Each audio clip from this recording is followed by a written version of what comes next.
plants represent some kind of entire other dimension of existence, of which we view the topological manifestation of the form, but are completely occluded as to the network of energy and information that this represents.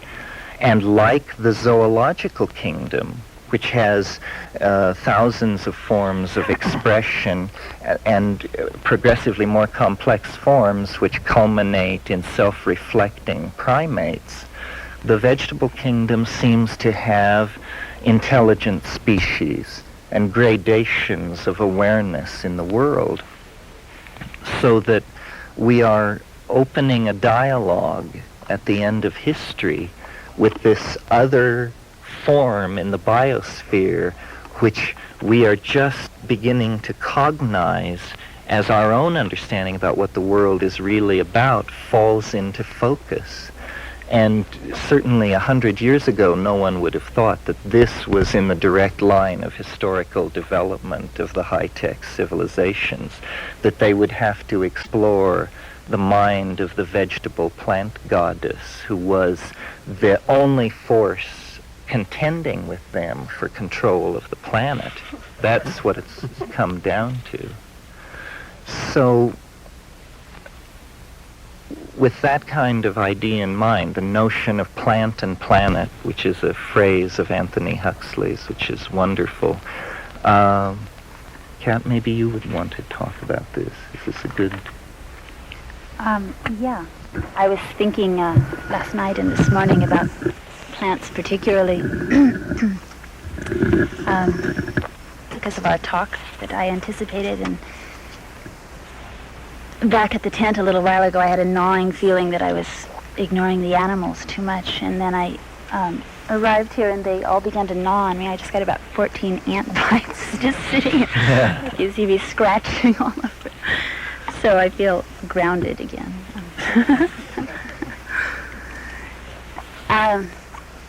I don't know about having a dialogue with the end of history through plants, actually. I don't know about that. But I do think that they are this obviously great and ever-present mystery which we ingest all day long without thinking of those as plants, without thinking of them as sacred plants in the way that we do the sacred ones. Their chemistry is, their input is influencing us all the time, whether we eat meat or not. We eat plenty of plants and we breathe from them and we soothe our nerves by seeing them and being near them, and we go out into places like this and see kinds we've never seen before and marvel at how they can survive. They're real models of graceful survival, aren't they? The jungle, where we've spent a fair bit of time, the competition, it seems, is for light and for protein, I guess, for organic matter. The animals competing. And here it's obviously for water. They have a kind of a deal. If you look around under the bushes, you know, you see wonderful wildflowers right now. The rains have just held on, the moisture's held on long enough that many things are going, the short life cycle plants are going through their short, intense life cycle, and they often need shade to do it. So you can see, we found something that we were sure was an African violet under a bush yesterday, you know. You can see wonderful things if you look carefully and don't bother anybody else who might be under there. The question I've been asking of myself recently and of a few other people, now I have many of you to ask it, I hope I get some answers, is how can a plant be a teacher? I asked this of someone the other day who was deeply involved in neuro-linguistic programming, and he got way off on a tangent about what does this kind of question mean, you know, and just broke down every part and phrase of it. It was wonderful, you know. We never got to anything like what he thought about the answer, but it does assume all sorts of things. You have to have an image of what you think of as a plant, which, although we have a sort of language verified easy answer, doesn't really touch on the reality. And then you, of course, have to think what you mean by teacher. Well, I know there's at least one biologist, serious biologist in the group here, so I'm hesitant to define a plant. Just a moment. I guess from my point of view as an observer, I've done botanical illustration, and I really valued the opportunity I had to learn to really look at them. And then when you think you've really looked, look closer, and you can just keep on learning from them just visually that way. But they are organisms like us that draw in all the elements, fire in the form of the sunlight and water and air and earth. This moment right now is when they're doing that most energetically for the year. They're taking that moisture and you can look at each one, the leaf tips are new and the tissue is soft and the colors are bright, as well as the blossoming and all that. They're also laying out the structure, as I understand it, for that growth to become more permanent, more woody, the perennials anyway, so that next year during the year they'll fill that out. Next year they'll come from that place. They're doing this, envisioning the future, what they'll have to deal with, how to move to make their interface with it, and then how to reproduce. And their little messages are going into the seeds coming from pollination of other plants. So it's always like with us, when you choose a mate, it's your choice for how you'd like the future to be, right? My genes, your genes, here it goes down the line.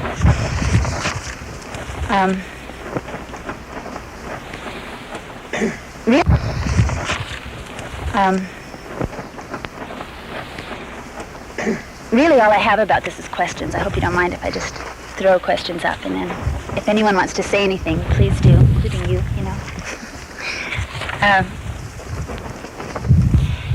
One thing I wonder is, we regard ourselves as such individuals. We don't think of ourselves as a species much. Terence talks about that a fair bit. But in our daily life, we really identify ourselves as individuals, as some of us having more power, more clarity, more energy, more talent, whatever. We divide that way. With plants, we tend to think of each plant on the species basis, I wonder if how much that's true. Plants we're familiar with, like ayahuasca, Banisteriopsis caapi, in the South American jungle. If you want to make this visionary drink, you go and find a member of that species. But different members have different potencies and different takes on the same kind of message. This gets to the teacher part. A friend of ours, Eduardo Luna, interviewed a number of shamans in the jungle. They use this term, plant teacher, in Spanish, as we've come to use it too. And he asked them, do you think that all plants have a plant teacher in them? Or do you think that some do? And they were divided on this question. Some people think that only the sacred plants do, right? Other shamans said, no, all plants do, just some of the spirits. They call them the mothers, the mother of the plant, or the spirit, or the teacher. Some are stronger. So that implies that every time we eat any plant, we're taking in that teacher. They mix these plants with ayahuasca, which already provides the vision. Then they take a new plant that they don't know so well, or that they want some particular aspect of, and they mix it in with that and take it and feel that they're irradiating what is that plant, what is the personality, whatever you want to call it, of that plant, and that they can take on the qualities of that plant.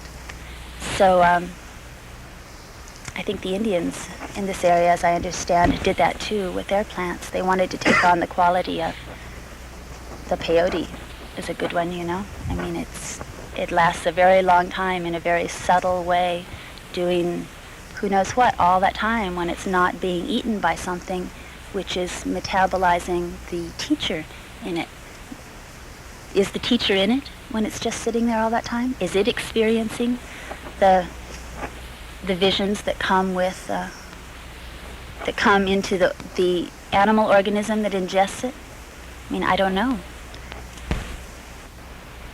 And I guess on this species and individual thing, I wonder, as an adjunct to that, when you grow your own plants, anyone who gardens, if you grow your own vegetables, how they taste different than vegetables that obviously at the store, the ones, they've probably not been grown with even the same kind of physical care, but certainly not the same kind of attention. It's the question for me, or what always astonishes me about it, is where does the information come from? I mean,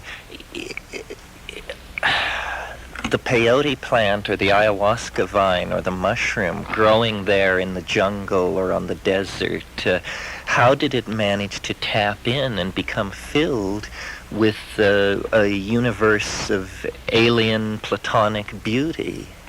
Why is that there? All the rules of orthodox evolutionary theory conserve only what is necessary, is conserved. So it's very hard to understand why a plant needs a library card at the intergalactic library, because it's just sitting there in the desert of some planet, alive and living.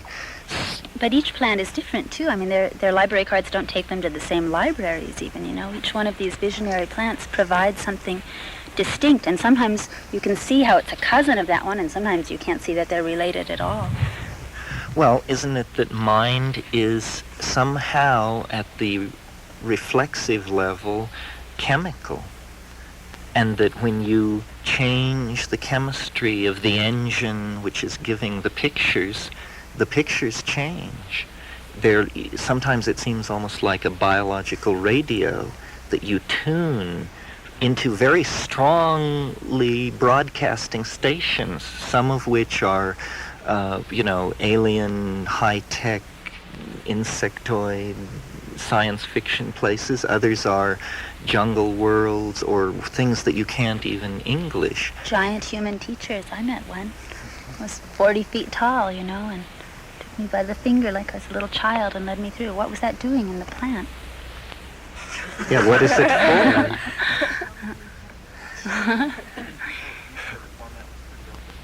Sure. Yes.